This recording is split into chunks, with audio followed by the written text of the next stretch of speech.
Compartilhamento.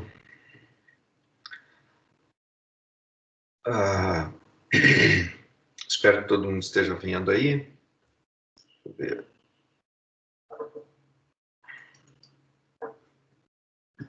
Gravando, compartilhando. Ok. Então, imagino que todo mundo está acessando aí. A gente estava falando sobre o vetor aleatório e distribuições associadas com ele. Então, começando aqui revendo um exemplo que a gente começou na aula passada. Imagine um vetor que tem 4 variáveis, x1, x2, x4, e elas são medições feitas em cima é um tipo de diagnóstico médico. Então, x1 é o diagnóstico de uma doença, se ela está presente ou não. x2, sobre o mesmo indivíduo, o registro do sexo, masculino ou feminino. x3, a idade, classificada em 3 categorias, 1, 2 e 3. E x4, se ele é fumante ou não, se a pessoa é fumante ou não. Existem 24 valores possíveis, né, configurações possíveis para esse vetor x. Esses 24 não tem nada a ver com o número, o tamanho do seu dataset. Você vai pegar, talvez, algumas centenas de pessoas nesse estudo médico, e nesse estudo médico, com algumas centenas de pessoas, cada uma dessas centenas de pessoas vai estar em uma dessas 24 possíveis configurações para o vetor x1, x2, x4, x3, x4. O que nós vamos ver agora é uma distribuição de probabilidade para esse vetor, não para cada uma das variáveis separadamente, isso vai vir por tabela, mas para o vetor inteiro, para todos os 4 valores simultaneamente. Então, essa seria a tabela. Como é que essa tabela poderia ser obtida? Bom, existem várias maneiras de fazer isso, mas vamos pensar do jeito mais simples, assim, supostamente você pegou uma amostra muito grande de pessoas e aí simplesmente verificou a frequência ou a proporção de pessoas que caíam nessa categoria onde todos os indivíduos, onde o x1 é 0, o x2 é 0, o x3 é 1 e o x4 é 0. O x3 é 1, 2 e 3, não tem valor 0, não. E aí encontrou que 4,6% das pessoas na amostra estavam nessa categoria, tinham essa configuração aqui. E assim por diante. Então, isso daqui daria uma ideia da distribuição de probabilidade para essas 4 variáveis simultaneamente. Nós estudamos como que você pode obter a distribuição marginal de uma das variáveis, por exemplo, da variável x1. A distribuição marginal é obter o valor que essa variável pode assumir sem considerar o valor das demais variáveis. Então, para fazer isso, você simplesmente soma sobre todas as configurações possíveis para as demais variáveis. A gente deixa aqui x1 fixado no valor 0, que é o que você está querendo calcular, e as outras 3 variáveis você varia sobre todas as possibilidades I, J e K. Isso corresponde nessa tabela aqui, que tem as 24 possibilidades para o vetor, a deixar fixado o valor de x1, que é 0, e somar sobre os valores, somar as probabilidades, né, a última coluna aqui, somar as probabilidades sobre os valores das demais variáveis. Então, essa soma de todos esses valores dá 0,475. Esses números aqui estão multiplicados por 100, então eu estou somando e depois dividindo tudo por 100 para ter a probabilidade.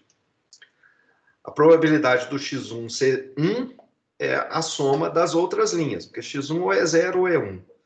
A gente pode obter somando todas essas linhas aqui ou por subtração. Como só tem 2 valores possíveis, se x1 não é 0, x1 tem que ser 1. Então, a probabilidade de ser 1 é 1 menos essa probabilidade. Ok.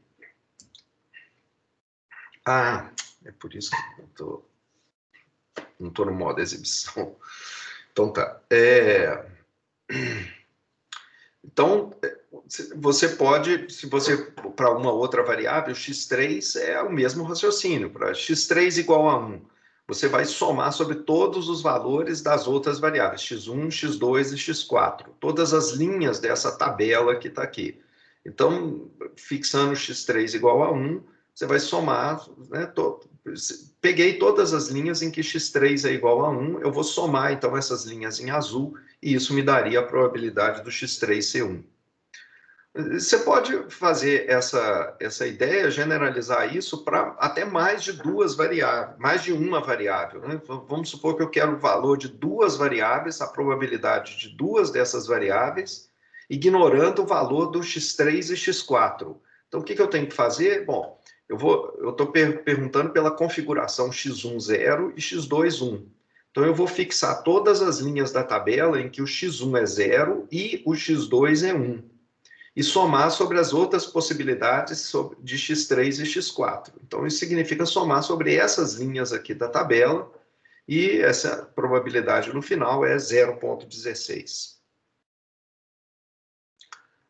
Isso aqui a gente falou na aula passada, não vou voltar, não vou passar mais rápido aqui agora. E só a gente terminou a aula falando sobre um exemplo de mobilidade social. Esses são dados que o IBGE coletou em 1988, e para cada ano que passa, isso vai ficando um passado pré-histórico, mas teve um tempo em que não estava tão longe assim. Para cada ômega, para cada indivíduo, a gente vai definir duas variáveis aleatórias. Na verdade, esse ômega aqui é um indivíduo adulto e do sexo masculino, que essa entrevista foi feita, tá? E aí, o que era olhado para esse indivíduo já adulto, eu não me lembro o que significava ser adulto, talvez acima de 22 anos ou 24, eu não me lembro agora. Mas tinha uma definição dessa. Então, para todo mundo que foi entrevistado, que tinha mais de 24 anos, perguntava-se o seguinte: qual que era o status socioeconômico da ocupação desse indivíduo? Aliás, eu acho que era assim, era um adulto jovem, então era entre 24 ou 30, não, na verdade já era um profissional, devia ser alguma coisa como entre 30 e 40 anos de idade. Indivíduos entre 30 e 40 anos de idade que foram selecionados são os nossos diferentes omeguinhas. Nesse indivíduo, você pode querer saber um monte de coisas sobre esse cara e medir um monte de variáveis nele. Nós estamos interessados aqui em apenas duas variáveis associadas com esse indivíduo. O primeiro é o status socioeconômico dele, desse indivíduo. É o status socioeconômico da ocupação dele, e isso era dado através de 6 variáveis, 6 valores. Essas ocupações, elas eram categorizadas de acordo com categorias de renda e educação, e eram classificadas assim, ocupações na categoria baixo inferior, baixo superior, médio inferior, médio, médio superior e alto. Então, categorias aqui no baixo inferior eram categorias assim, ocupações puramente braçais e manuais, de baixa remuneração e que exigiam um nível educacional extremamente baixo. E essas daqui no alto são ocupações que tinham uma alta renda associada com elas e também exigiam um alto grau de educacional. Então, isso era olhado para o indivíduo, que é essa variável SF. A variável SP era o status social da ocupação do pai desse indivíduo que estava sendo entrevistado. Então, esse pai não era entrevistado em geral. Quem estava sendo entrevistado era o indivíduo que tinha entre 30 e 40 anos, e você perguntava para esse indivíduo o que o pai dele fazia quando ele estava crescendo. E aí, claro, que o pai pode mudar de ocupação, o que fazia nesse caso, vamos deixar esses detalhes de lado. E o sujeito, então, tinha lá um pai com uma certa ocupação que também era classificada nas mesmas 6 categorias que o filho. São essas daqui.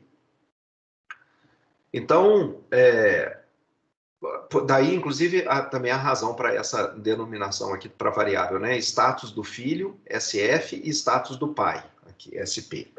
Ok, então, o arcabouço aqui para mobilidade social você escolhe um indivíduo ao acaso em 1988, que tinha entre 30 e 40 anos de idade. Para cada indivíduo, você mede a ocupação dele e a ocupação do pai dele. você tem 36, como são seis categorias de ocupação para o filho e as mesmas 6 para o pai, você tem 36 possibilidades para esse vetor aqui, X.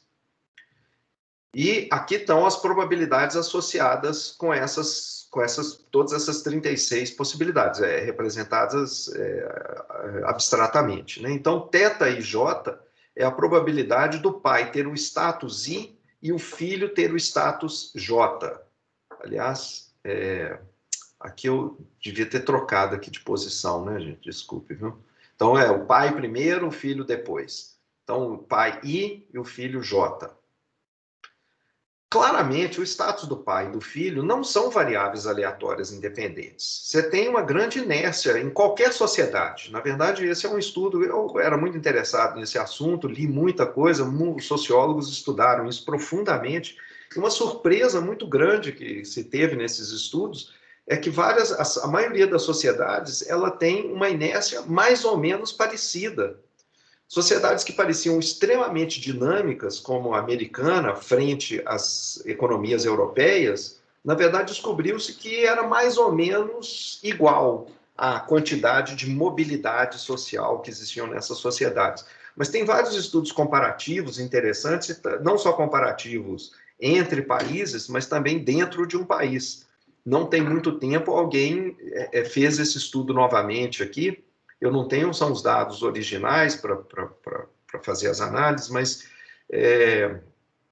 tentando ver se a mobilidade no Brasil mudou desde essa época, desde o final dos anos 80 para agora, para mais recentemente. Isso foi até uma matéria, uma dissertação de mestrado de um aluno aqui do CEDEPLAR, da UFMG.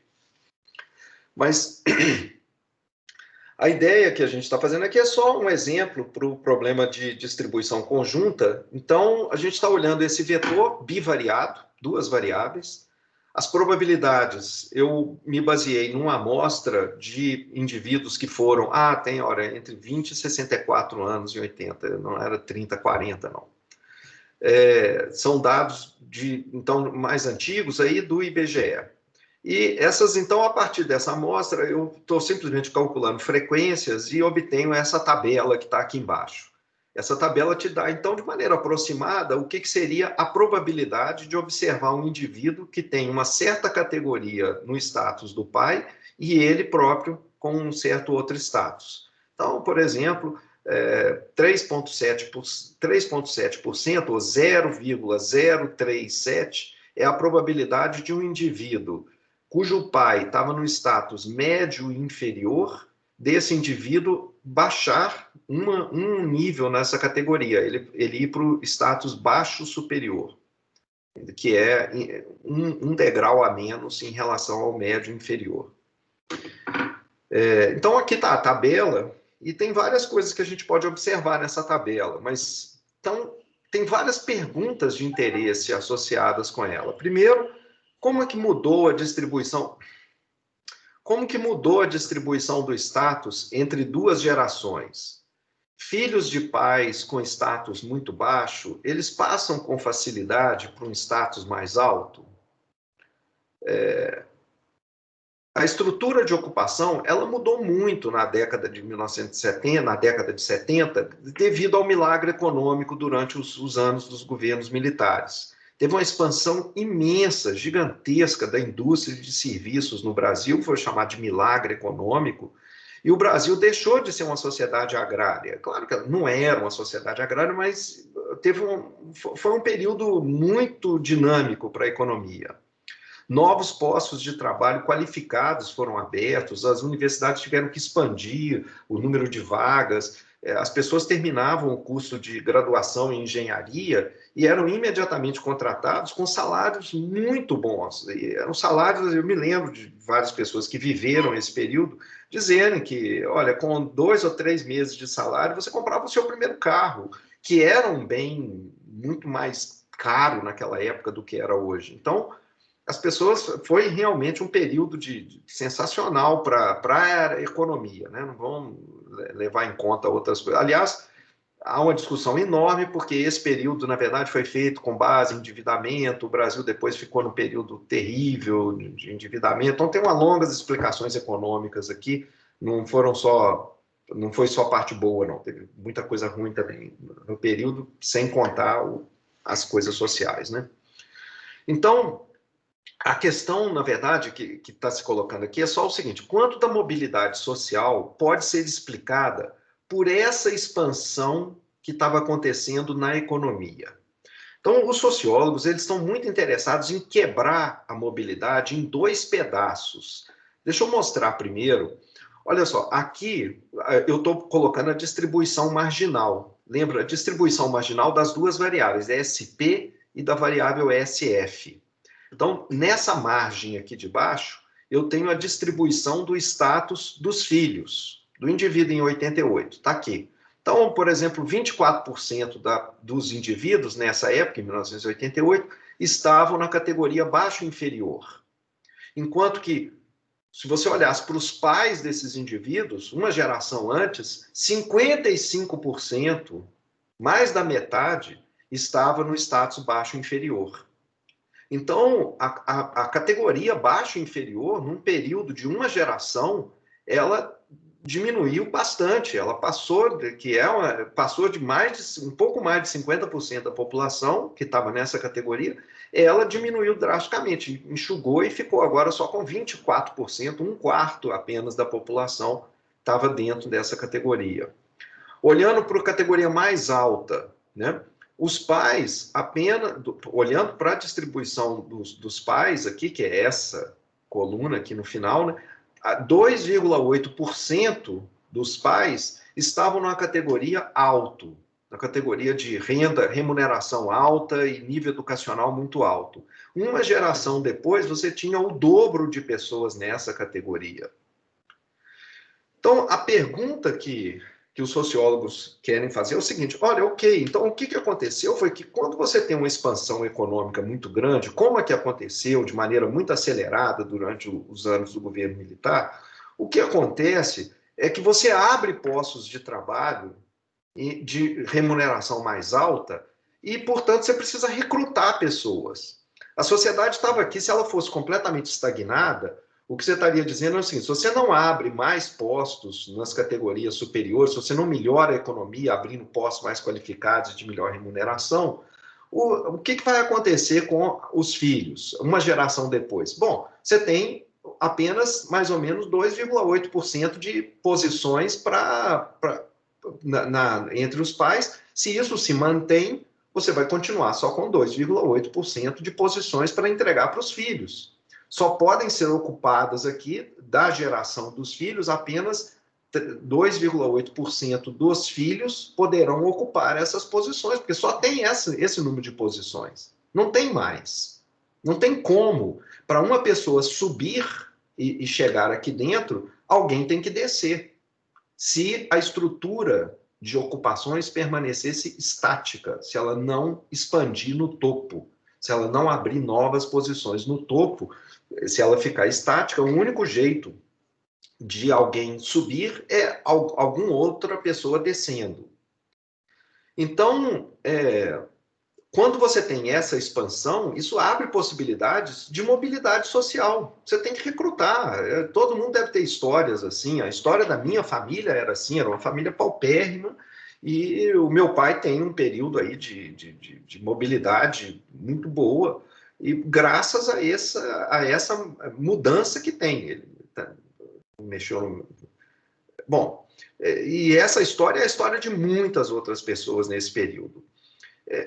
Então, a pergunta dos sociólogos, importante aqui, porque esse é um período especial, exatamente porque tem uma transição grande, né, uma mudança muito grande nessa estrutura de ocupações no Brasil, essa expansão muito grande de ocupações. A pergunta interessante é a seguinte: como é que a gente poderia decompor essa mobilidade para medir ela de duas maneiras? De um lado, a mobilidade que é devida, causada por essa mudança estrutural. Essa mudança estrutural ela é mostrada nessa mudança que tem nas margens da tabela. Há outro tipo de mobilidade importante e interessante de olhar, é o seguinte: suponha que essa estrutura nas margens ficasse constante ao longo do tempo. Então, que aqui tem como a gente medir isso, o que seria a mobilidade que haveria na sociedade brasileira e uma sociedade que seria uma mobilidade circular, uma mobilidade que seria causada por subidas e descidas. Ou seja, para alguém subir, alguma outra pessoa teria que descer. Então, eu não quero entrar nisso aqui, tem todo um tipo de análise que é feito com modelos estatísticos interessantes e tudo, em que você decompõe, então, a mobilidade nesses dois pedaços. Uma é a mobilidade estrutural, que ela é causada, ela é devido a essa mudança nas margens da tabela. A economia expandiu, abriu novos postos de trabalho, precisa recrutar gente, vai recrutar das camadas mais pobres da sociedade. Por outro lado, você quer medir o seguinte, bom, e quanto...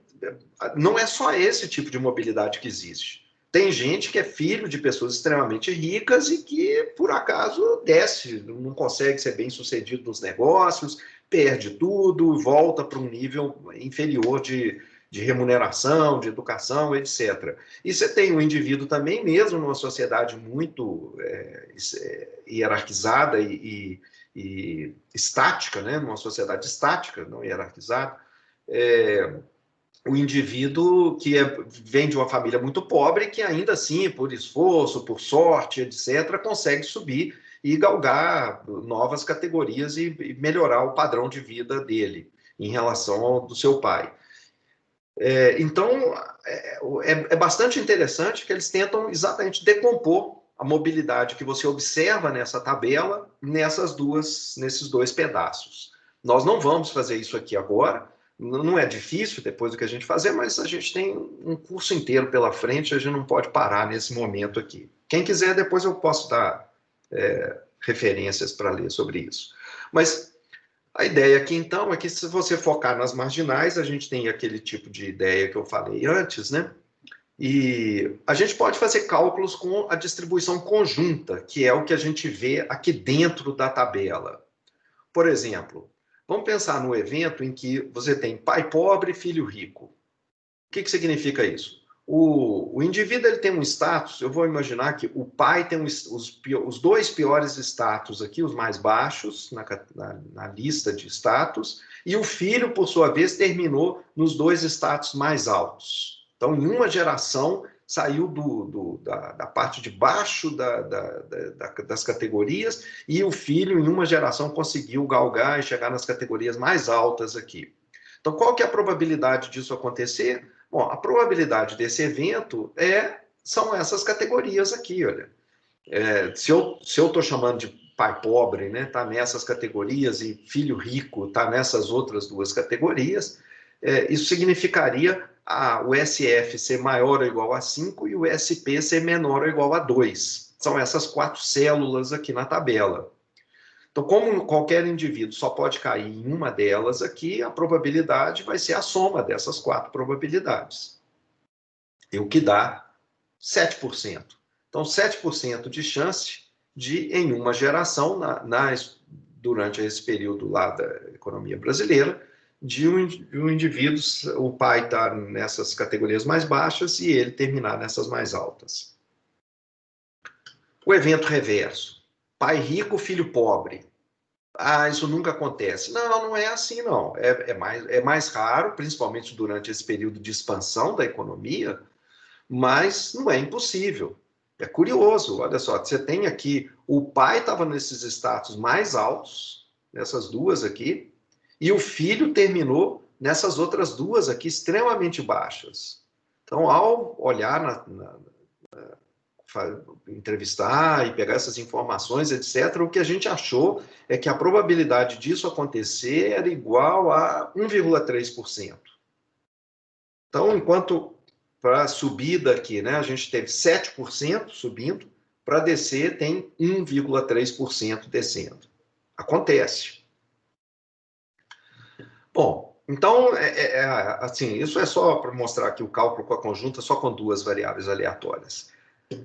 Deixa eu seguir em frente com um pouco da teoria. A gente quer falar agora sobre a distribuição condicional. E, de novo, olhando só para o caso discreto, logo em seguida a gente passa para o caso contínuo.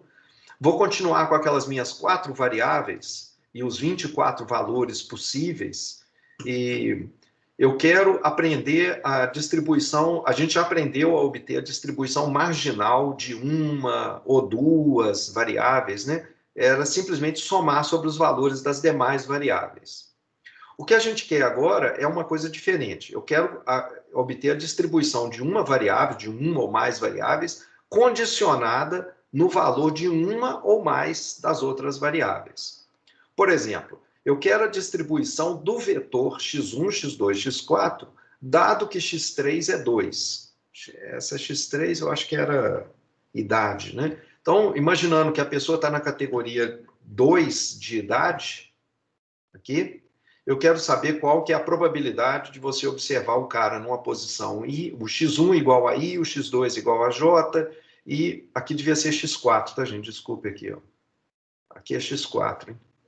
E x4 igual a K, dado que o x3 é 2. Eu copiei e colei aqui, o resto está todo errado aqui, viu? Então aqui de novo aqui é x4. Então, condicionado, dado que x3 é 2, o que a gente vai fazer? Olha, o mundo é um mundo agora em que x3 é 2. Não interessa se o x3 é diferente de 2. Você quer o que está acontecendo? Você quer essas probabilidades aqui fixando esse mundo. Então, o que a gente vem aqui na tabela, o que você faz é eliminar todas as linhas da tabela em que o x3 não é 2. Simplesmente elimina todos eles, mentalmente, né, que a gente faz isso. Então, elimina mentalmente aí todas as linhas em que x3 não é 2, fica só com as linhas em que x3 é 2, e agora essas probabilidades aqui, elas não somam 1, claro, porque o que somava 1 era a lista inteira das 24 números que estavam aqui.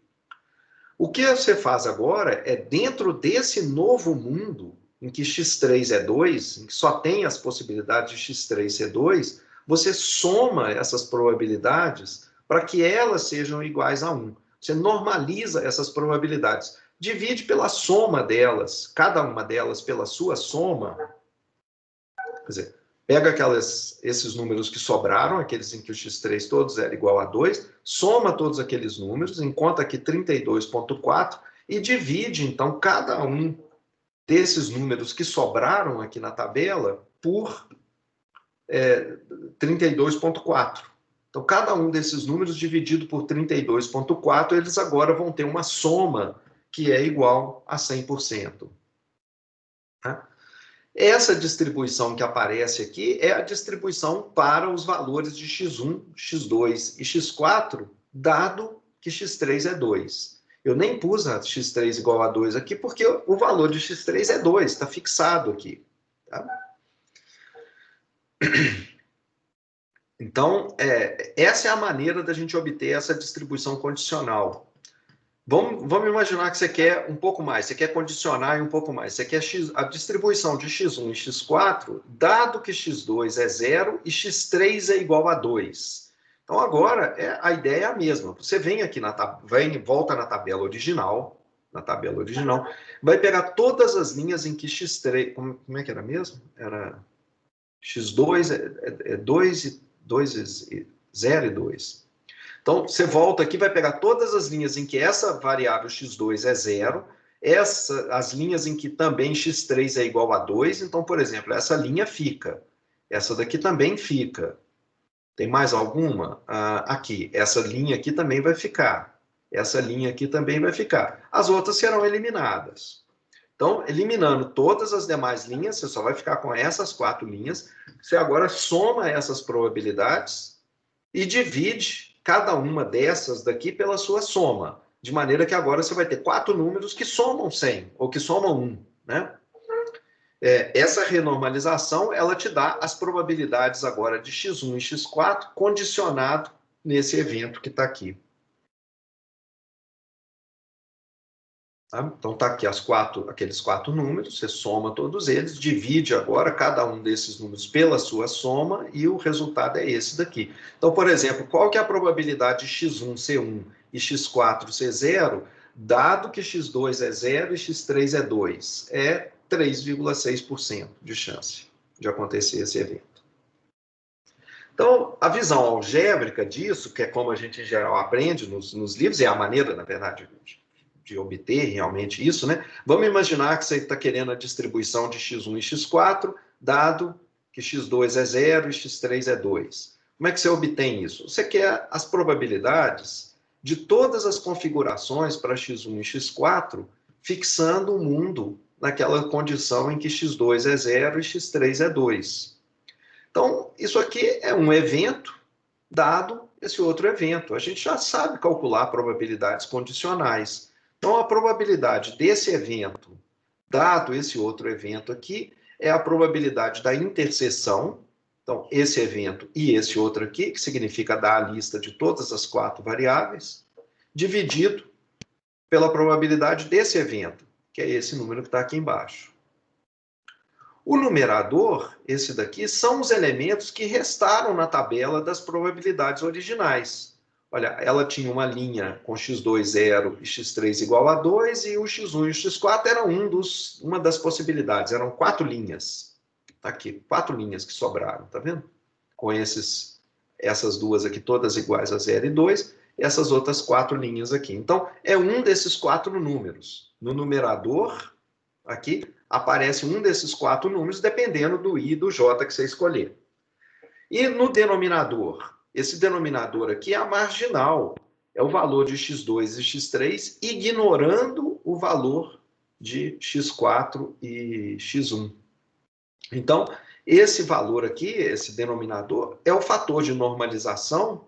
E esse, você lembra, não sei se você lembra, né? A gente viu isso. Como é que você obtém uma marginal? Você soma sobre os valores da tabela, fixa esses dois e soma sobre os valores das outras possibilidades, sobre x1 e x4. Então, isso que a gente está fazendo aqui foi o que a gente fez antes, né? Então, que é exatamente essa soma aqui. Somar esses quatro números que restaram. Isso aqui daria a distribuição, né, a probabilidade de você ter o x2 igual a 0 e o x3 igual a 2, e é o que aparece nesse denominador aqui.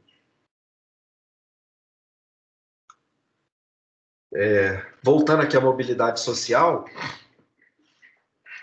a gente calculou antes a probabilidade de observar dois eventos, que era o indivíduo, o pai... Bom, nós queremos aqui a probabilidade condicional. Qual que é a chance de distribuir... Aliás, desculpa. Eu quero a distribuição condicional do status do pai, dado que o filho está no status alto. Ou seja, dado que o filho está na elite, de onde que ele veio?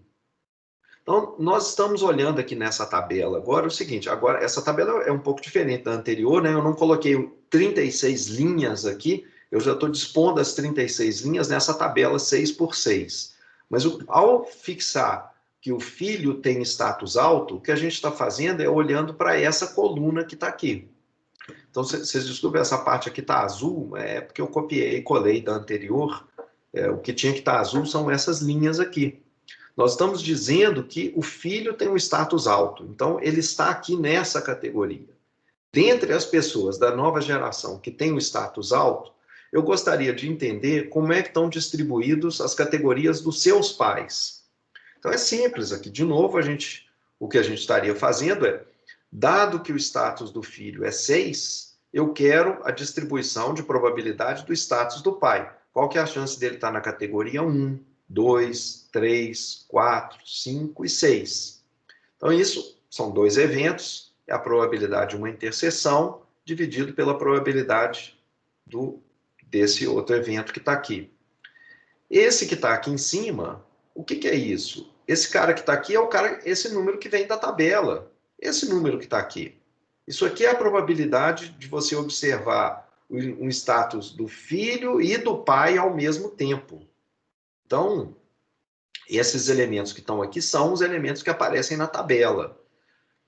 Isso aqui para as diferentes categorias Is. Se você variar a categoria I, esse número que está aparecendo aqui embaixo, ele não varia. Ele não depende do I, desse número I. Então, para todos os efeitos, esse denominador aqui, ele é uma constante com respeito à categoria do pai, a categoria I. Você poderia escrever isso daqui como sendo uma constante vezes isso daqui. A constante é o número pelo qual você divide essas probabilidades para normalizá-las, né? Que é essa probabilidade aqui. E o que é essa probabilidade? Bom, lembrando, ela é obtida simplesmente somando sobre essa última coluna aqui, e essa soma dá 6,1. Então, você volta aqui na coluna, divide cada um desses números, que é o numerador daquela expressão, por essa soma, 6,1, e o que a gente vai obter é isso daqui. Então, essa agora é uma soma. Isso aqui, esses números agora somam 1, e eles dão a probabilidade do status, que devia ser status do pai ser igual a I, dado que o status do filho é igual a 6, para os diferentes valores de I. Então, qual que é a probabilidade do pai estar no status 1? Dado que o filho está na última categoria, está na categoria mais alta, qual que é a probabilidade de que o pai dele era trabalhador braçal? 16%. Dado que o filho está na categoria mais alta, qual que é a chance, na verdade, do pai dele vir da elite, do extrato superior? 15%. Observa, essas duas probabilidades são idênticas praticamente, né? Na verdade, é um pouco mais alta a chance do pai estar no status mais baixo do que no status mais alto. Olha que coisa curiosa. Quando você tem uma economia alta, por isso que as pessoas falam que um país cresce quando você melhora a educação. Eu acho que não. Melhora a economia que a educação vem atrás, porque você vai abrir postos qualificados, todo mundo precisa se qualificar, todo mundo vai ralar e estudar bastante, porque tem vários ganhos associados com isso. Olha só, para as pessoas que estão no status mais alto, 16% delas tiveram o pai entre trabalhadores braçais, enquanto que para as pessoas no status mais alto, 15% dos pais deles eram do status mais alto também. Então, isso aqui é o efeito de recrutamento, né, de que abriu-se vagas lá em cima e aí abriu chance para as pessoas subirem. Aí eu vou deixar você ler aqui, tem outras direções, outras análises interessantes e tal. Se você me deixar, eu vou ficar aqui o dia inteiro falando sobre isso, não quero falar. Não. Vamos embora, vamos seguir aqui. Então, aqui, de novo, mais algumas generalizações, que só anotação matemática, eu vou deixar também para você ler isso. E só uma ideia aqui de visualizar, uma coisa importante, a gente consegue visualizar a distribuição condicional na própria tabela da distribuição conjunta. Estou voltando aqui para aquela tabela com as 24 possibilidades e estou pensando assim, qual que seria a distribuição de probabilidade da variável x3, dado que x1 é 0, x2 é 1 e x4 é 0. Olha, x3 tem 3 valores possíveis, 1, 2 e 3. Vamos supor que você esteja pensando em comparar a chance do x3 ser 1 com a chance do x3 ser 2, ou seja, fazer a razão dessas duas probabilidades aqui. Qual que é maior? Isso aqui é maior que 1, é muito maior que 1, é menor que 1, quem é maior aqui? Dado essa configuração, dado que isso aqui aconteceu, é a mesma coisa embaixo e em cima, dado isso, o que é mais fácil de acontecer? É o x3 ser 1 ou o x3 ser 2? Bom, observa o que vai ser isso daqui. Essa parte de cima é a probabilidade de tudo dividido pela probabilidade do que está do lado de cá, dessas 3 variáveis. Embaixo é a probabilidade de tudo dividido pela mesma probabilidade, a probabilidade desses caras aqui. Então, essa probabilidade do denominador, que vai aparecer tanto aqui em cima quanto aqui embaixo, vai ser cancelado, os dois denominadores serão cancelados, e aí comparar essa probabilidade condicional com essa outra probabilidade condicional é a mesma coisa que comparar os dois elementos aqui da tabela diretamente. Então, se você quiser saber o seguinte, olha, fixado o x1 igual a 0, x2 igual a 1, x4 igual a 1, então a gente está aqui nessas x1 igual a 0, x2 é 1 e x4 é 0. E você quer comparar a chance do x3, a chance entre o x3 ser 1 e 2. Quem que é maior, quem que é menor, etc. Precisa calcular a distribuição condicional para fazer isso? Não. Basta você olhar aqui diretamente. Então, se você olhar aqui, você está vendo que, na verdade, a chance de ser 1 é bem menor, é mais ou menos 1/3 do valor da probabilidade de ser 2. Então, você pode visualizar a distribuição condicional olhando diretamente essa distribuição conjunta. Ok. Falta falar agora, a gente já falou bastante sobre esperança, né? Antes, agora a gente vai falar sobre a esperança condicional.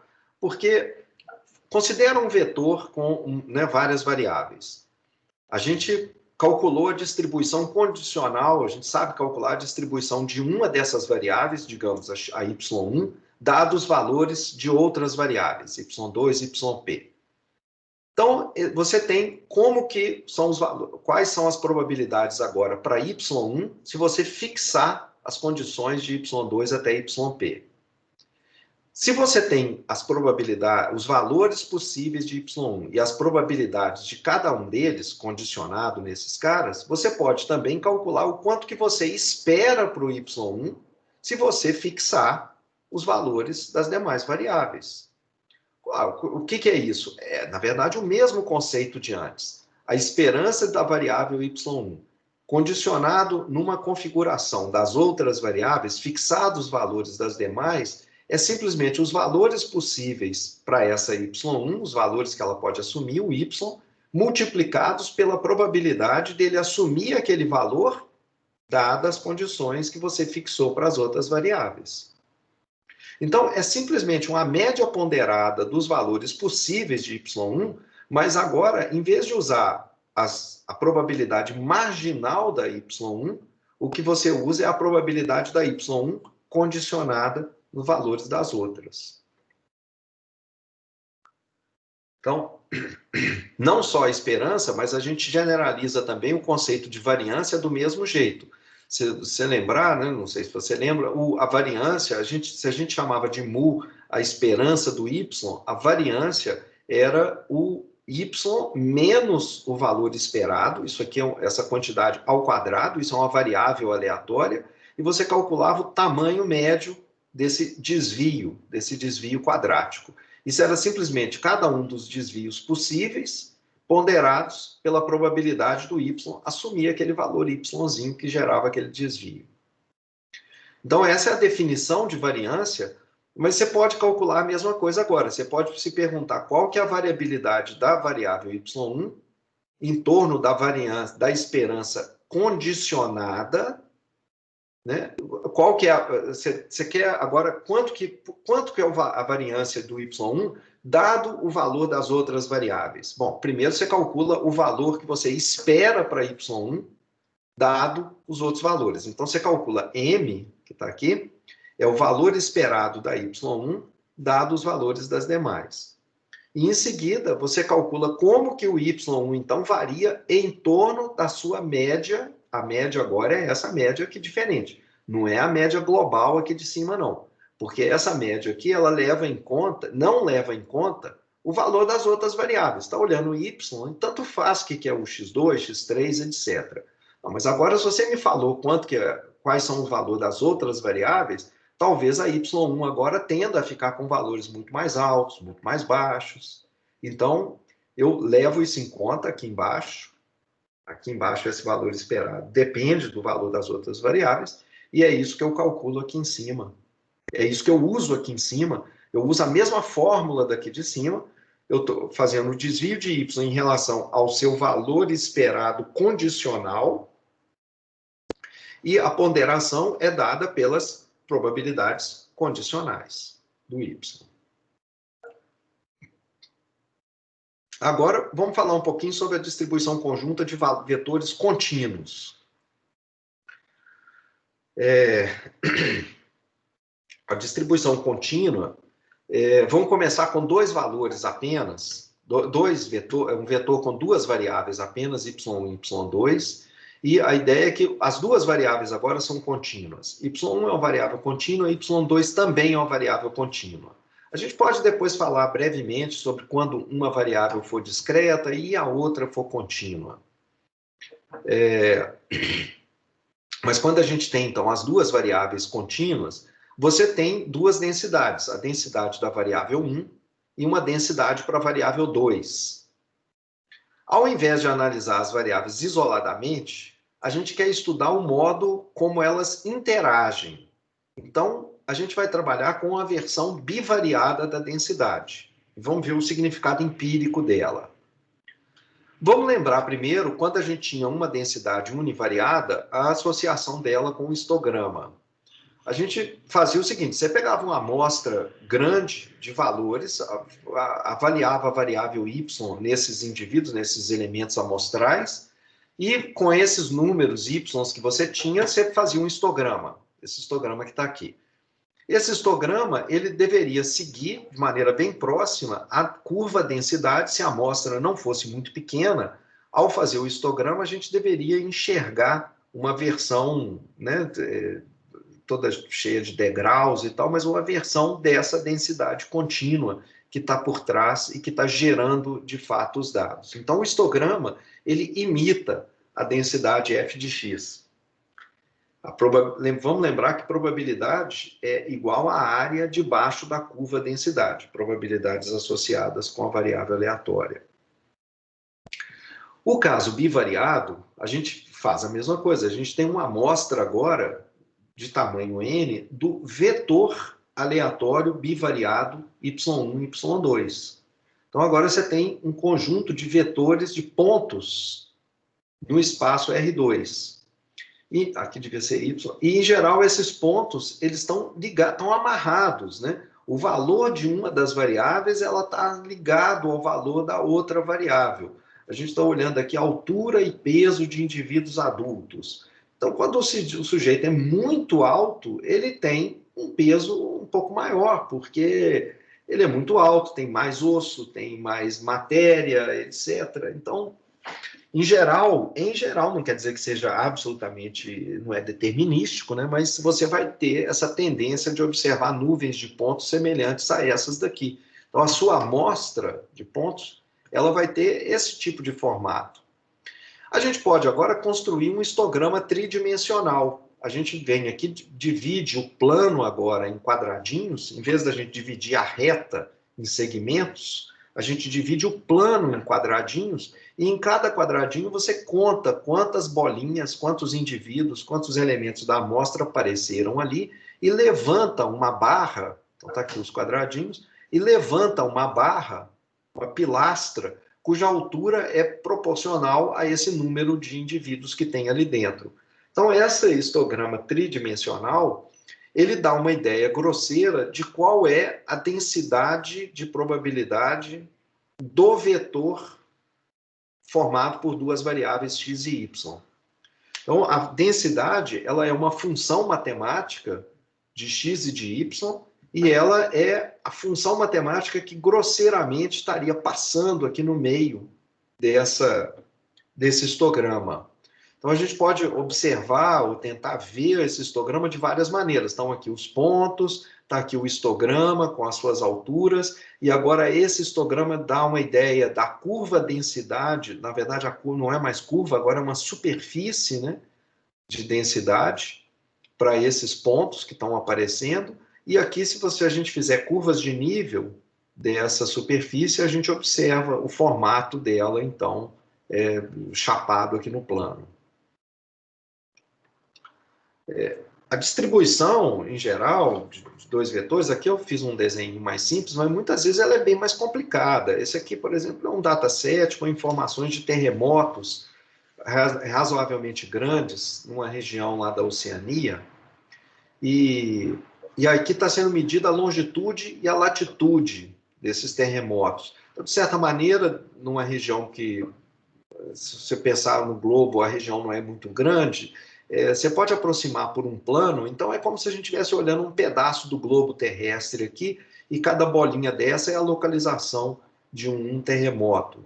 E a gente está querendo saber o seguinte, qual que é, dado que você está numa certa região do globo, nessa parte aqui, qual que é a chance de você ter terremotos? Olha, é pequena, praticamente não acontece aqui. Parece que os terremotos estão se concentrando nessa região, aqui de forma um Szinho, uma interrogação, nessa outra região aqui. São as falhas geológicas, né? Mas a gente pode, então, ao olhar isso, fazer um histograma do lado de cá, e depois de fazer o histograma, você pode tentar enxergar a densidade de probabilidade. Isso aqui é um histograma um pouco mais interessante, não fui eu que fiz esse aqui, não. E se alguém fizer aí depois e repassar o código, vai ser ótimo, tá? Isso aqui deve gastar um tempo razoável, eu não fui lá ver como fazer isso, não. Aliás, não, acho que, na verdade, depois eu fui atrás, está lá na lista. Se está aqui, é porque está na lista de exercícios, tá? Então, vamos ver como é que seria essa densidade bivariada. A densidade do vetor, imagine que aqui, por exemplo, eu peguei dados de estrelas no espaço, e para cada estrela eu medi duas coisas, a intensidade da luz, e os astrônomos gostam de olhar isso numa escala logarítmica, porque, bom, numa escala logarítmica, igual à escala de terremoto, né? E o Y2, a temperatura, a superfície da estrela, também medida na escala logarítmica. Aí você vai pegar um tanto de dado, igual a gente pegou aqui, igual pega-se aqui, faz um plot, e a partir desse plot você teria locais que têm mais intensidade, outras menos. Aqui está o gráfico de uma densidade de probabilidade desses... quer dizer, a densidade de probabilidade que geraria pontos que você observaria, pontos que apareceriam quando você escolhesse uma estrela ao acaso e medisse essas duas coisas, a intensidade da luz dela e a temperatura à superfície. A partir dessa densidade, a gente pode responder várias questões. Quais são as combinações de Y1 e Y2 que são mais prováveis, que acontecem com maior frequência?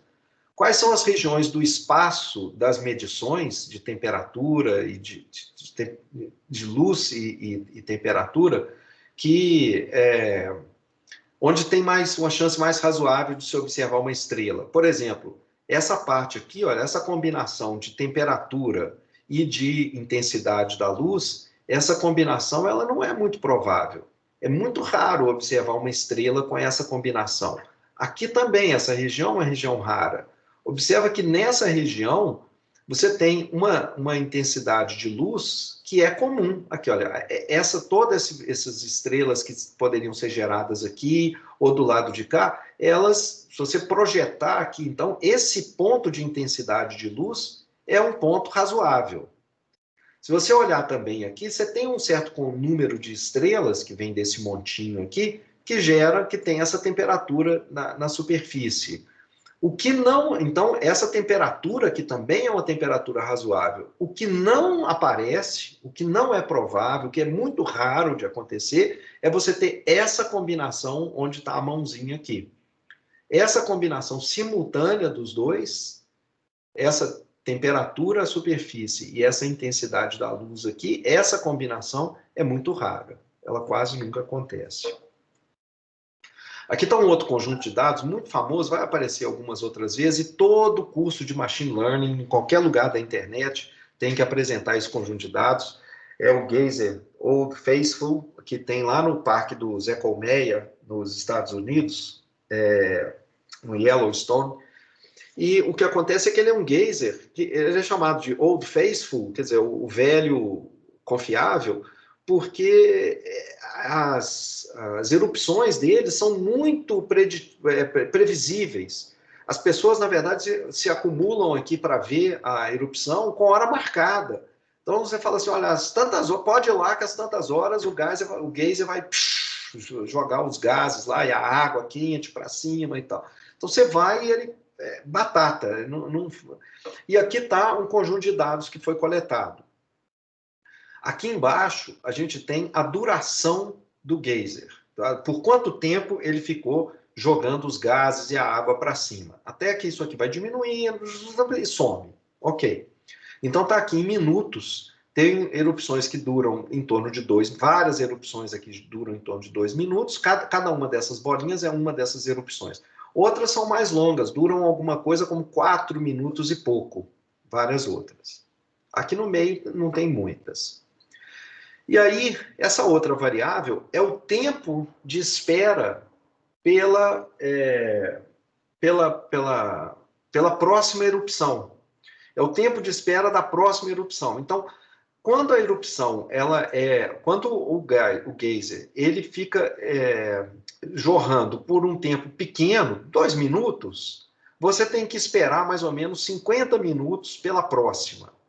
Agora, se ele fica com uma erupção muito longa, de 4 minutos e meio, aí a próxima erupção vai demorar mais de 80 minutos, em média. Então, essa é a ideia de que essas duas variáveis elas estão associadas. Uma dá informação sobre a outra. Quando a gente olha, a partir disso aqui, você pode fazer o seu histograma tridimensional e está imaginando mais ou menos essa densidade de probabilidade que gera os pontos, que nesse caso claramente são contínuos, duração em minutos, tempo de espera em minutos. Então está aqui a densidade de probabilidade desse vetor aleatório formado pela duração e o tempo de espera. E o que seria a densidade associada, a densidade que geraria esses pontos aqui, é essa densidade de probabilidade aqui. Uma superfície matemática com esses valores x e y. Então, aqui é a representação, a densidade, sempre uma superfície contínua, e aqui embaixo os pontos que apareceriam dessa densidade, se você tirar uma amostra de valores vindo dessa densidade. Aqui outra visualização, porque tridimensional é lindo, é bacana, né? É bonito de ver isso daqui e tal, só que, em geral, o que acontece é ruim, assim, você não está vendo o que está acontecendo atrás desse monte aqui. Desse outro aqui também, tem um segundo montinho menor aqui atrás desse cara, não tem jeito, você teria que ficar rodando essa superfície aqui para você enxergar o que está acontecendo em todas as dimensões. Então, é muito comum, se você está fazendo uma superfície bidimensional, a gente preferia, às vezes, olhar em 2 dimensões mesmo, fazendo as curvas de nível e plotando a amostra ao mesmo tempo, ou fazendo um mapa de calor como esse daqui, onde a cor mais vermelha significa densidade mais baixa e as cores mais brancas é a intensidade mais alta, maior. Bom, mas então, fazendo um pouquinho de...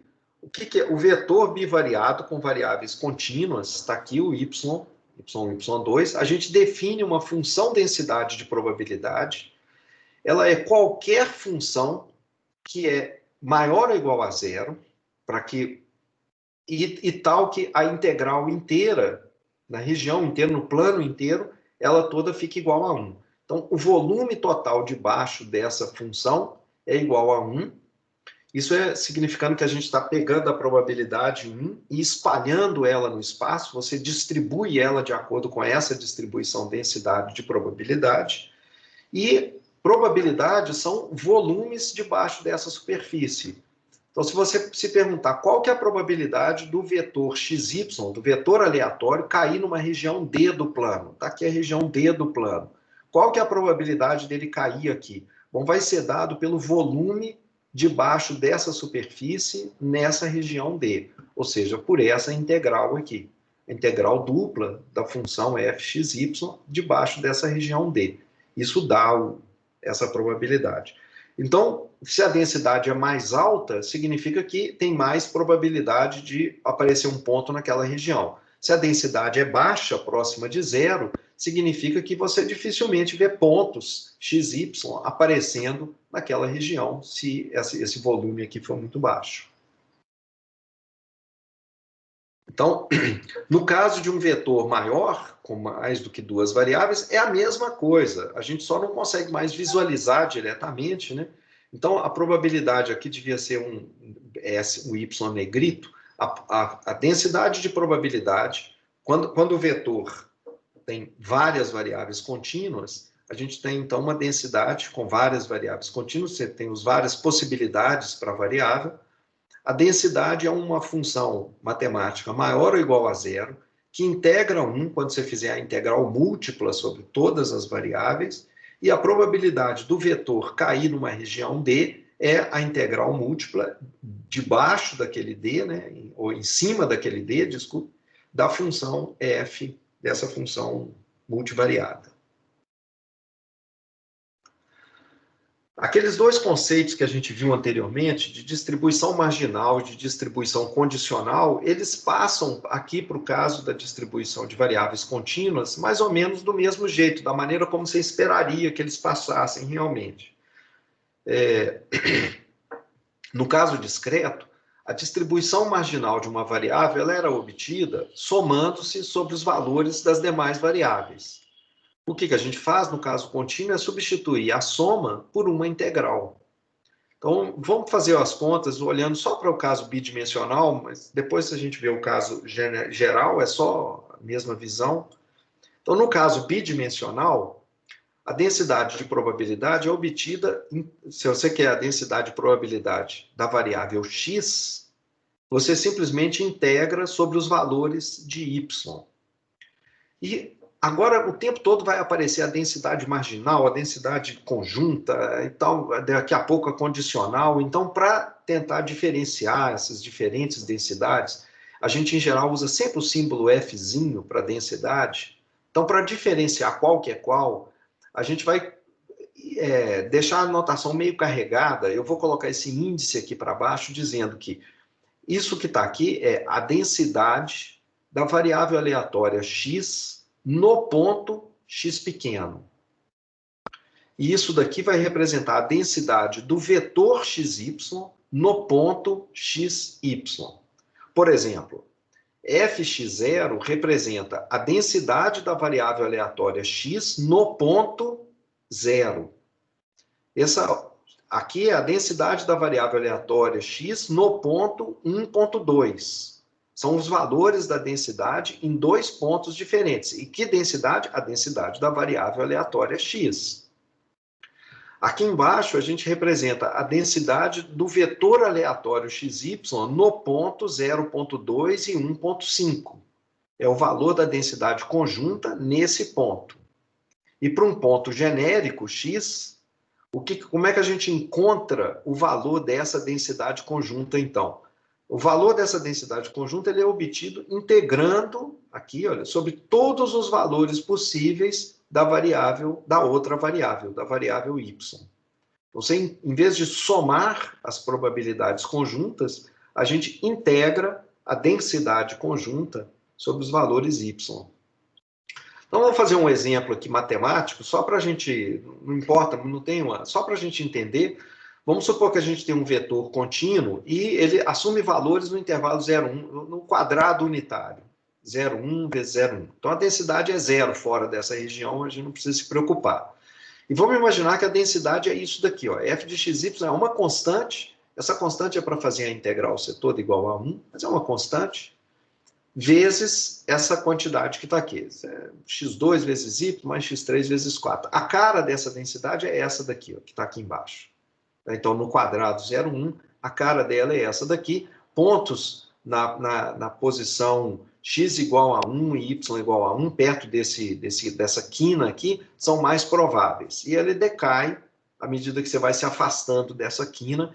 Não decai com um ritmo um pouco diferente em cada direção, tá? Porque isso aqui não é muito simétrico, não. Então, agora, o que você está querendo... Bom, você pode encontrar essa constante que está aqui, você encontra ela. Você vai lá, faz a integral, como essa integral aqui é só com polinômio, é fácil de obter e tal, é isso daqui. Então, a constante é 60 dividido por 13, se você estiver interessado nisso. É 60 dividido por 13, mas não é só isso, é uma constante. Então, vamos lá. Eu quero agora, o exercício básico é, eu quero encontrar a densidade. Então, tem duas variáveis aqui. Tem a variável x e tem a variável y. Essa daqui é a curva para os pontos xy. Eu quero agora a densidade da variável y, a densidade marginal da y. Quais são os valores mais prováveis, quais são os menos prováveis? Então, olhando para essa conjunta aqui, dá para ver que provavelmente os valores aqui em cima são mais prováveis do que os valores aqui embaixo. né, não é muito grande a probabilidade do y aqui embaixo.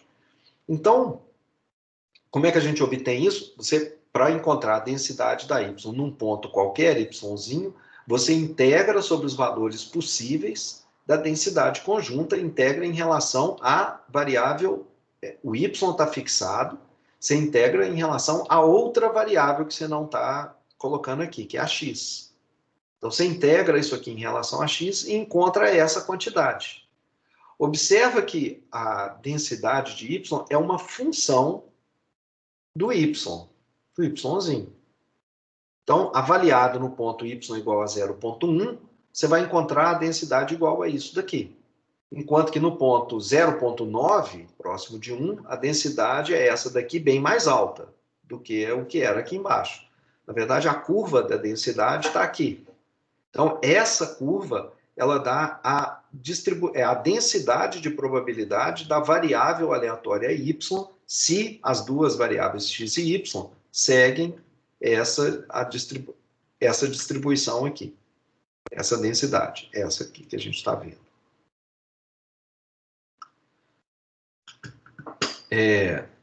E a distribuição, então, a mesma coisa, se você quiser a variável x, você vai fazer a mesma coisa, você vai integrar agora em relação a y e vai encontrar uma fórmula similar a essa, mas função de x agora. E a distribuição condicional? A gente quer, no caso do vetor bidimensional, a densidade de uma variável condicionado no valor da outra.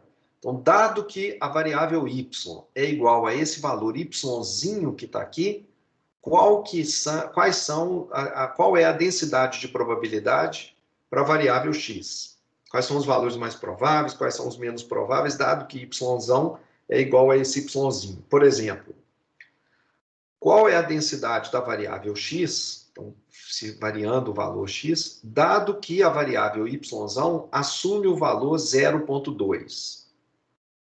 Então, isso é a densidade da variável x condicionada ao evento de que y é igual a 0,2. Como é que a gente obtém isso? A fórmula é praticamente idêntica à fórmula da probabilidade condicional de eventos. É a probabilidade dos dois juntos dividido pela probabilidade do que está do lado de cá. Então, está aqui, ó, o denominador é a probabilidade do que está aqui, ou aproximadamente, né? E a probabilidade dos dois juntos está associada com a densidade conjunta do x e do y. Já aconteceu o x e o y. Então, voltando aqui, um pouquinho menos de... Se eu fixar o y igual a 0,2, essa densidade, então, marginal do x, dado que o y é 0,2, ela vai ser essa expressão que está aqui. Quem que é esse denominador? Esse denominador você precisa da distribuição marginal, do y. A gente obteve ele aqui atrás, olha. Então, volta aqui, 0,2. Essa altura aqui é o FY, no ponto 0,2. Então, essa altura é o que vai entrar aqui embaixo, nesse denominador. E aqui em cima? Aqui em cima vem a fórmula genérica, essa daqui. A fórmula do f do x e do y conjuntamente. Então, aqui em cima entra aquela fórmula genérica. Então, observa que esse valor que está aqui embaixo, ele é o mesmo qualquer que seja o x. Qualquer que seja o x aqui, esse y é o mesmo. Claro, se você trocar o y, aí esse cara aqui também troca. Mas com esse y fixado, se você quer saber quais são os valores mais prováveis e menos prováveis do x, o que você está fazendo é olhando para a densidade conjunta e renormalizando ela. Fazendo com que agora ela, como função do x, essa quantidade que está aqui, essa razão, ela é uma função de x que tem uma integral igual a 1, quando você integrar sobre x. Então, por exemplo, se você quiser saber a probabilidade do x, né, a densidade de probabilidade de x no ponto 0,3 para x, dado que o y é 0,2, você nessa fórmula aqui de cima, você simplesmente substitui o x por 0,3 e faz a conta. Então, a gente tinha a densidade conjunta igual a essa expressão, a densidade marginal do y a gente também encontrou, foi igual a isso. Então, se você quer a densidade de x, dado que o y é 0,2, você pega essa fórmula aqui, coloca o valor yzinho aqui nessa fórmula igual a 0,2, e nessa fórmula aqui de cima, você também vai fixar o y igual a 0,2, igual a isso, e no final das contas, a densidade é essa. Então, dado que o y é 2, essa daqui é a densidade de probabilidade para os valores de x. Essa curva, essa fórmula matemática do x. Você pode comparar duas densidades condicionais de x, uma condicionada ao evento y igual a 0,2 e outra igual ao y igual a 0,95, usando aquela conjunta, né? Então, eu já calculei aqui para 0,2, que é essa fórmula. Se você fizer a mesma coisa agora com 0,5, você vai encontrar essa outra curva. E aqui está o gráfico das duas curvas, então. Uma é a densidade do x quando o y é 0,2, outra é a densidade do x quando o y é 0,95. Na verdade, não são muito diferentes, né, essas duas densidades. Está dizendo que parece, não é exatamente independente. Se fosse independente, essas densidades seriam exatamente as mesmas. Não são exatamente as mesmas, mas são muito parecidas. Então, são próximas. Não, o fato do y ser 0,95 ou do y ser igual a 0,2 não mudou muito a distribuição de valores para a variável x.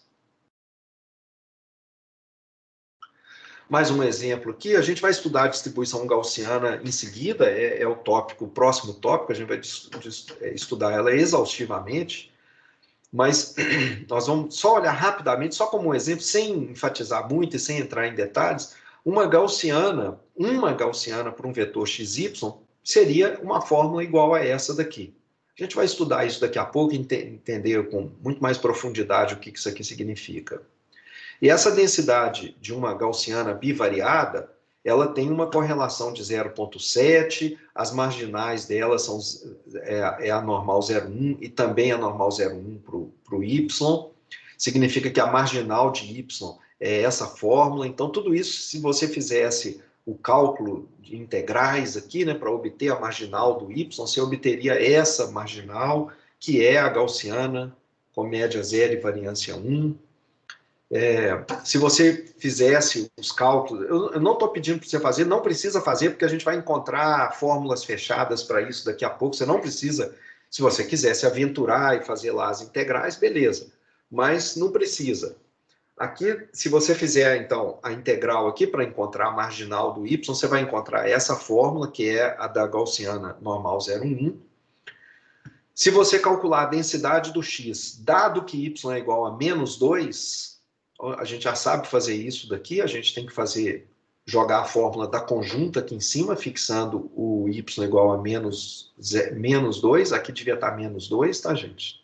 Está faltando aqui devia ser menos 2 e aqui também menos 2. E aqui embaixo é o y igual a menos 2, devia estar aqui, e isso dá essa fórmula de x. Então, a densidade de x é essa daqui. De maneira similar, você pode obter qual que é a densidade do x, dado que o y é mais 2. E agora a gente tem as duas densidades, e agora sim, elas são bem diferentes. Observa, se você me falar que o y é igual a menos 2, dada essa informação, essa daqui é a distribuição de probabilidade para a variável x. Então, os valores mais razoáveis são valores que vão de mais ou menos menos 3 até 0, nessa curva contínua aqui. Agora, se você me falar que o y é mais 2, a variável y para esse indivíduo foi um valor mais 2, isso muda completamente o que eu espero para a variável x. O que eu espero para a variável x é um valor vindo da distribuição tracejada.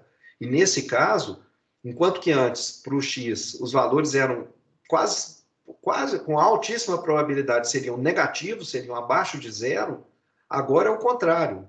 Para esse x aqui, para o x, dado que o y é mais 2, o que a gente espera é que o x seja positivo. A massa de probabilidade da densidade, dessa densidade tracejada, ela está toda concentrada na parte positiva aqui do eixo.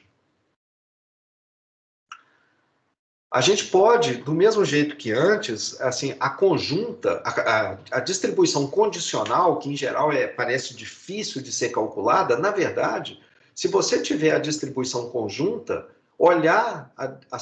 se você olhar essa superfície aqui, ela mostra imediatamente a forma da densidade condicional. Quais serão os valores mais razoáveis, quais são os menos razoáveis. Por exemplo, essa densidade aqui, olha, a densidade de x quando y for mais 0,2. A gente já sabe que é essa expressão. Ok, mas observa, se você variar o x, essa coisa que está aqui embaixo não muda. É aquele fator de normalização. Então, na verdade, essa densidade aqui, conjunta, ela é proporcional à densidade conjunta, né, jogando fora essa constante aqui. Essa é a constante que está faltando aqui na frente para fazer essa área total ser igual a 1. Então, se você quiser saber como que isso daqui, como que essa função aqui, ela varia quando x varia, quer dizer, quais são os valores de x onde essa densidade é mais alta? Quais são os valores de x onde essa densidade aqui condicional é mais baixa? Você não precisa fazer essa conta inteira. Você não precisa, por exemplo, obter a marginal para fazer essa conta, dividir, etc., que dá um trabalhão danado obter essa marginal. Basta olhar o numerador. Está aqui, ó.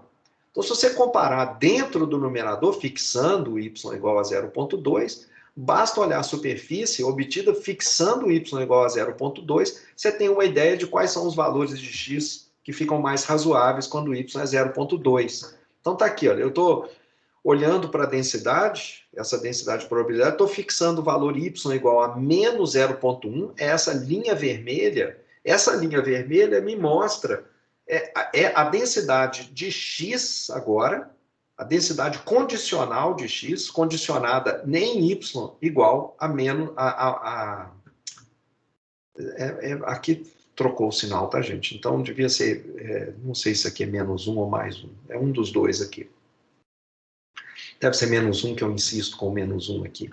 Então, aqui devia estar menos 1.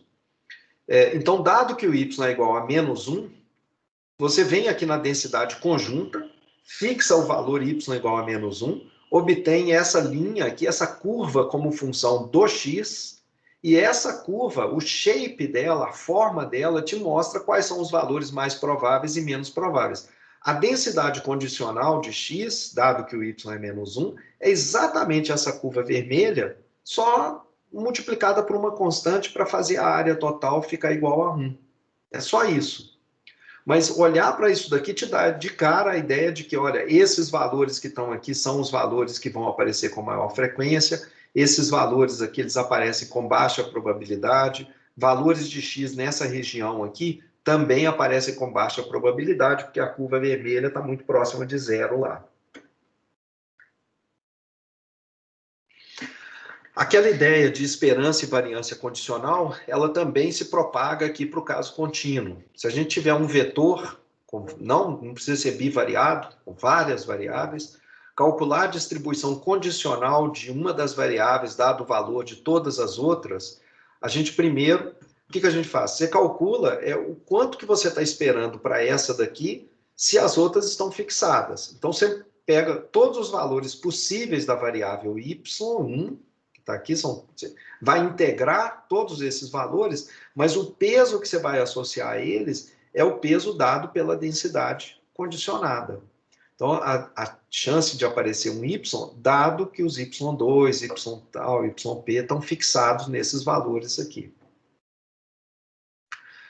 A variância condicional é a mesma coisa, que é exatamente como a gente fez antes. Você vai ter, essa aqui seria a ideia da variância genérica, né? De uma variável em torno da sua média, o tanto que você desvia dessa sua média, você eleva ao quadrado e calcula o valor médio desse desvio quadrático. O que você faz agora? Você faz a mesma coisa. Você pega y menos um ponto de referência. Esse ponto de referência é o valor que você espera para y, dado que você fixou as outras variáveis num certo valor.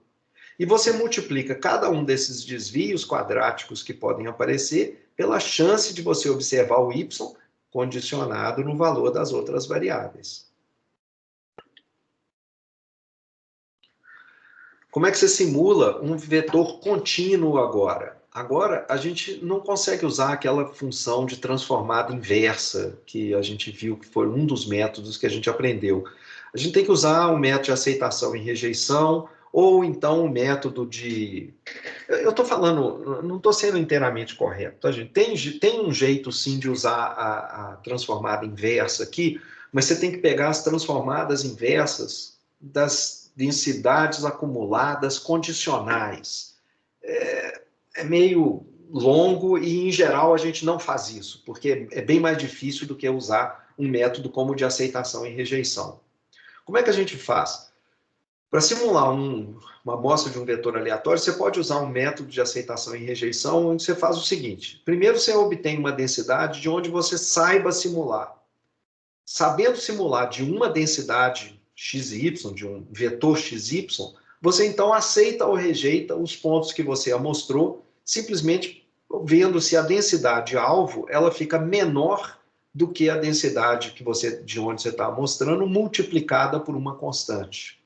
Vai ter um exercício para você experimentar com isso, mas aqui está uma situação. Imagina que eu quero simular 100 pontos aleatórios, seguindo a densidade f de xy, que tem essa fórmula.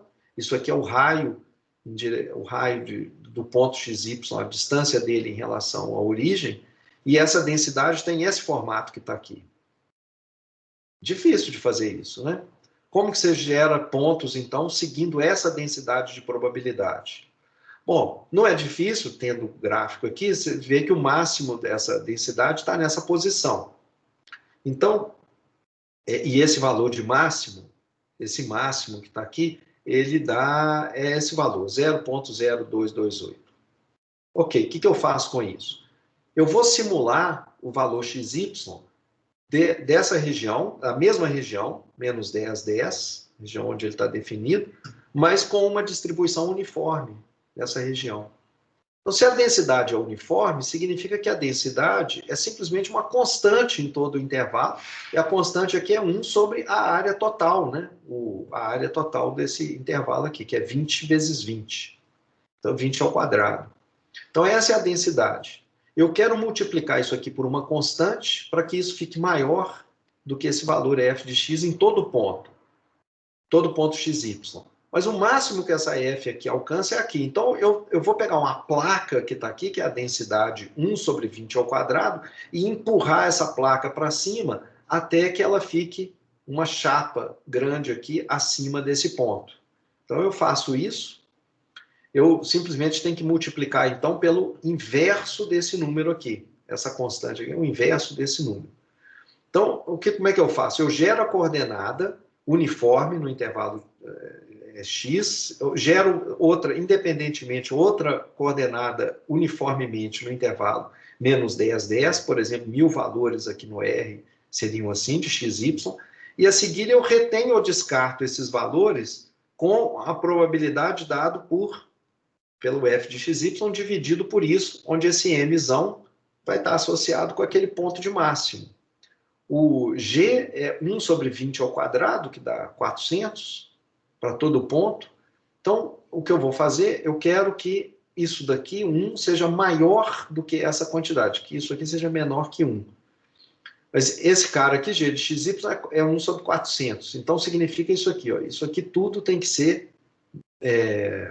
1 tem que ser maior do que isso daqui. Então, eu vou fazer esse negócio aqui ser menor que 1.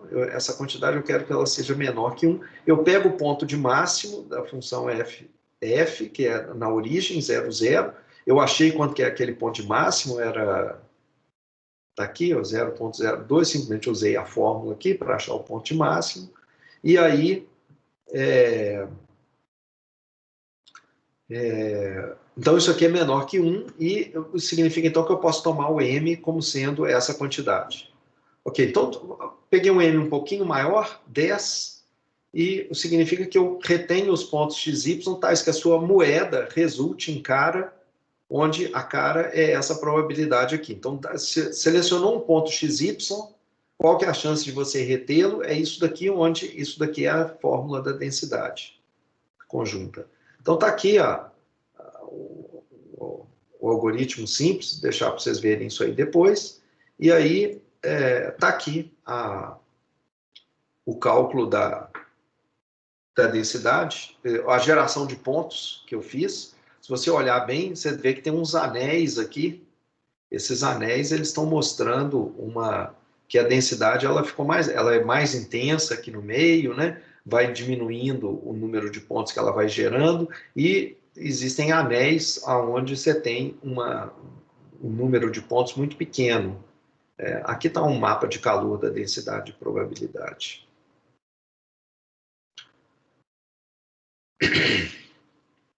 E aqui é a amostra gerada.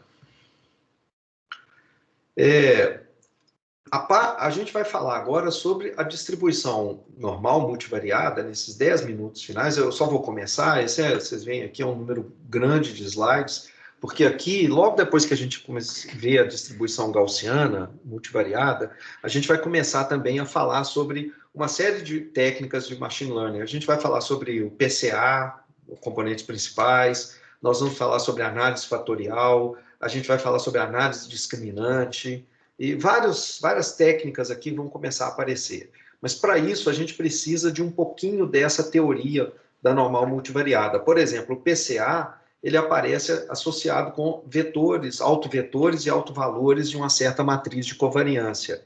Essa matriz de covariância é a que vai aparecer naturalmente na densidade da normal, da gaussiana multivariada. Então a gente vai precisar dar uma olhadinha nisso, e eu vou começar falando da normal bivariada. Ela tem densidades, dependendo dos parâmetros dessa densidade bivariada, ela pode ter formatos similares a esse ou similares a esse daqui. Mas, de qualquer maneira, a densidade gaussiana multivariada, ela sempre, a bivariada, pelo menos, ela sempre tem esse formato de sino. Quer dizer, ela tem um único ponto, um único pico, um único ponto de máximo. A partir desse ponto de máximo, as coisas vão declinando, por definição, né? A densidade ela diminui à medida que você se afasta desse pico, né? Ela se afasta indo em direção a zero, e o ritmo com que ela decai é controlado por parâmetros da densidade, e ela pode cair em ritmos diferentes dependendo da direção em que você vai. Então, aqui, por exemplo, ao longo se você pensar aqui em dois valores, se você se afasta nessa direção, ela decai rapidamente, enquanto que nessa outra direção aqui, o decaimento é um pouco mais lento. Tá? Já nesse outro caso aqui, é tudo bem simétrico em torno do ponto de máximo. Ela decai mais ou menos no mesmo ritmo em todas as direções. Então, vamos começar com a bivariada, a gente logo em seguida passa para a multivariada, e essa distribuição, antes de mostrar a densidade conjunta do vetor, vamos falar primeiro, olha, quando você tem uma normal bivariada, uma propriedade que vai aparecer é a seguinte, é que as variáveis separadamente, elas também são gaussianas univariadas. Gaussianas, cada uma delas com a sua esperança e a sua variância. Então, por exemplo, aqui a gente vai ter duas variáveis, y e y2, então y1 vai ter uma gaussiana com a sua média e a sua variância, e o y2 também com a sua média e a sua variância. E amostras de y vão formar nuvens de pontos em forma de elipses centradas nisso daqui. Por que nuvens de pontos em formas de elipses? Por causa disso daqui. Ó. A densidade gaussiana bivariada, ela sempre tem esse formato. Então, os pontos eles ficam mais concentrados em torno do ponto de pico. À medida que você vai se afastando do pico, isso vai diminuindo. Numa forma mais ou menos circular, quando é muito simétrico, ou numa forma de elipse, quando você tem dos ritmos de decaimento da densidade maior do que o outro. Então, é sempre assim que vai vir quando a densidade for essa gaussiana. Além disso, essas duas variáveis, y e y2, elas, em geral, elas não serão independentes. A distribuição da variável y2 vai mudar muito se você souber o valor de y1. Na verdade, o grau com que ela muda é controlado por um único parâmetro ρ, que é o único parâmetro ρ, que está entre menos 1 e 1, e que é a correlação entre a variável y1 e a variável y2. Qual que é a relação entre densidade e amostra? Está aqui. Num caso em que você tem simetria, você tem a densidade caindo mais ou menos no mesmo ritmo em todas as direções a partir do ponto de máximo. Se você gerar uma amostra dessa densidade, o que você tem é esse formato circular da amostra. Aqui eu estou gerando dados que vêm de uma gaussiana multivariada, bivariada, aonde uma das variáveis, a variável y1, vem de uma gaussiana com média 0 e variância 1. A y2 também vem de uma gaussiana com média 0 e variância 1, e a correlação entre elas é 0. A gente vê que, realmente olhando para o gráfico aqui da amostra, a média da primeira variável, ela parece ser 0. Se você projetar todos os pontos, eles parecem estar oscilando em torno do 0. E daqui também parecem estar oscilando em torno do 0. Observa que o desvio padrão também parece ser 1, o desvio padrão. Por que o desvio padrão da variável y1 é 1? Olha, se você projetar todos os pontos e pensar assim, olha, até onde vai aqui, a média é 0, até onde vai o afastamento? Olha, afastamentos menores aqui, mais negativos do que menos 2, foram só 3 pontos que caíram. Então, a maioria não passa de 2. Aqui para cima também, teve esses 2 caras, ou talvez esses 3 aqui, que ficaram acima de 2, mas o resto todo não passa de 2. 2 parece ser um caso meio extremo de um desvio. É quase que o máximo que eles conseguiram alcançar. E 0, tem alguns pontos aqui em torno do 0, mas boa parte dos pontos fica aqui de maneira que um desvio de 1 em relação ao valor esperado, que é 0, o desvio de 1 parece ser razoável. A gente parece enxergar isso aqui nesse gráfico. Então, é razoável aqui o desvio padrão ser 1. Você pode fazer o mesmo raciocínio aqui para o eixo vertical, para se convencer de que também o desvio é 1 nessa direção. E aqui? Vamos olhar para essa daqui. Aqui também é uma variável em que o desvio é 0, a média é 0, que é da primeira variável, a média da segunda também é 0, o desvio da primeira variável é 1, embora esteja o eixo aqui não seja perfeitamente simétrico aqui, né? Eu puxei ele um pouquinho mais aqui pelo lado direito do que pelo outro, dá para ter uma ideia de que tem 2 ou 3 pontos só a mais aqui, mas é mais ou menos simétrico aqui em torno de 0. E não passa muito de menos 2, nem passa muito de mais 2. O desvio de 1 parece ser razoável aqui. Então, um desvio padrão de 1. A mesma coisa aqui para o y2. E agora, essa nuvem de pontos está inclinada, mostrando que existe uma associação entre esses pontos, uma correlação entre esses pontos. A correlação, nesse caso aqui, a gente vai ver mais tarde, que ela é 0,8.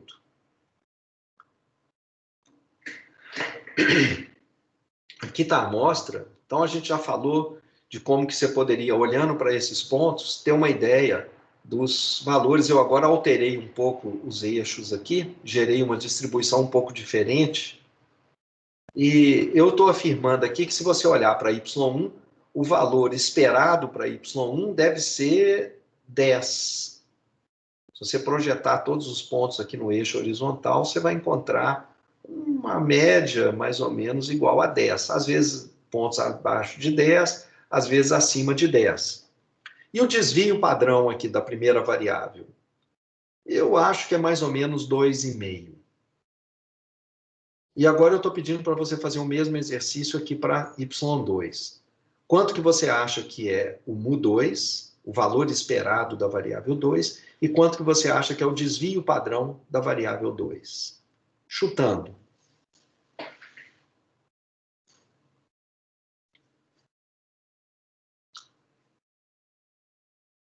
Pergunta aí é para quem ainda está vivo, hein, gente? E está acompanhando, ainda está aguentando assistir a aula.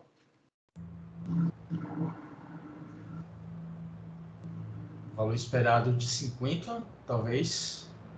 Isso. E um desvio padrão de sei lá, um pouco menos de 20, talvez, ou 20. É um bom chute, né?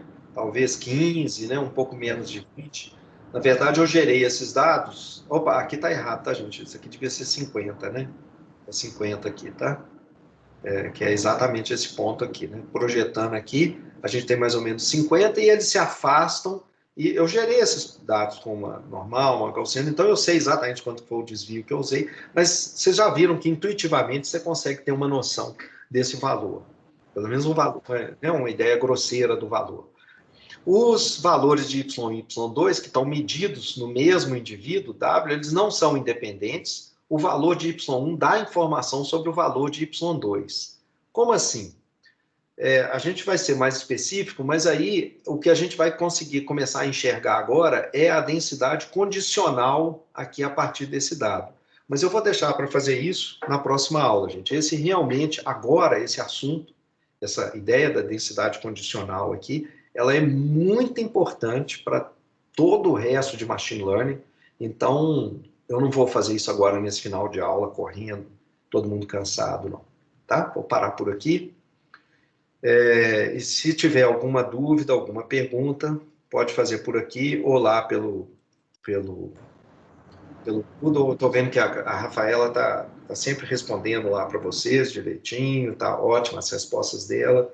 Se ficar dúvida, se não tiver entendido, se não tiver claro, ou se você discordar, você faz mais perguntas, tá? Manda para lá. E outra coisa, eu coloquei a lista dessa semana já disponível lá no site. Vocês têm que pegar a nova versão do livro, que eu vi que tinha uns errinhos, eu consertei. O livro de exercícios, tem que pegar a nova versão para você fazer essa nova lista, tá? Então é isso, gente. Parando por aqui, se tiver perguntas. Não, professor. Obrigado. Como conserta? Ah, professor.